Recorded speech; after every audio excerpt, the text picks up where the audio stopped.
Clara Luper grew up in an environment that disallowed her from pursuing her passion of learning. She recalls a story where her and a few of her friends had once snuck off to an all-white school, curious about how different the schools could be. Her most notable memory from that experience was seeing more books than she'd ever seen in one place. Quote, "I wanted to read all the books. I wanted to explore new ideas, but the walls separated us and we were caught behind the walls." Being stuck behind walls was a consistent theme in her life. Colored people weren't allowed to try on clothes at the store. They had to purchase at the back of the store. She couldn't visit libraries. They weren't allowed to go to movie theaters, restaurants. They said even the orchards were segregated. She graduated from Langston, went on to OU, and ran into even more walls. In one class, a professor told me he had never taught a nigger, and he had never wanted to. I moved that wall by staying in his class and working so hard that at the end of the school term, he confessed his sins.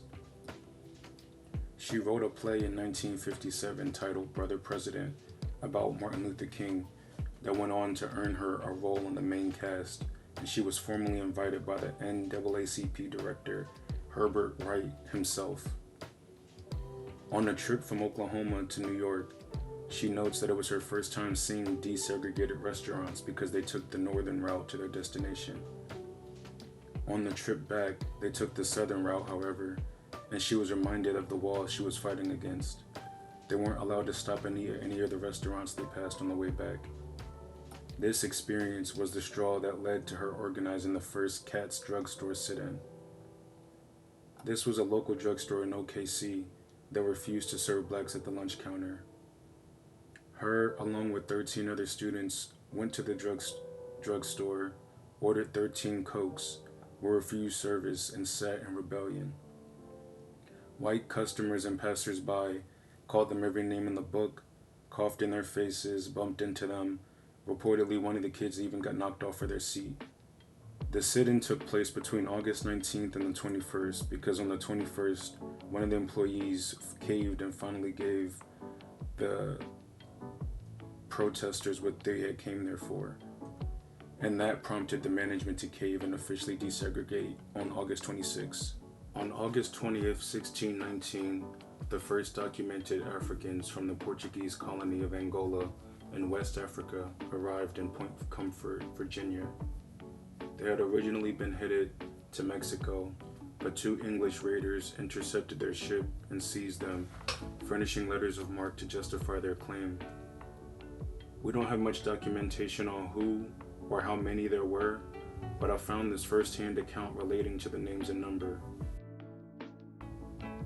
He brought not anything but 20 odd Negroes, which the governor and Cape merchant bought for victuals. Although most of them seem to have been ghosts, a couple named Antonio and Isabella began working for Captain William Tucker, the commander of Point Fort Comfort.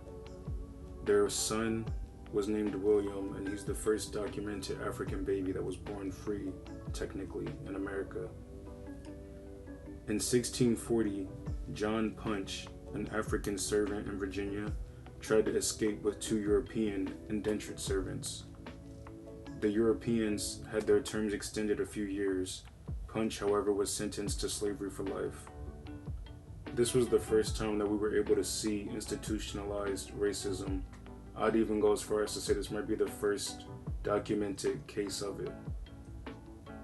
20 years later, in 1662, Virginia passed a law that said a child's status followed the mother.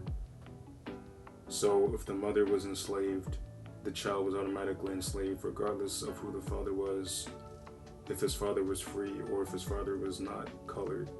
By 1816, there were about 4 million slaves held hostage in America. By the beginning of the Civil War, Virginia had the largest number of enslaved people of any state. I see why Nat Turner and John Brown did what they did.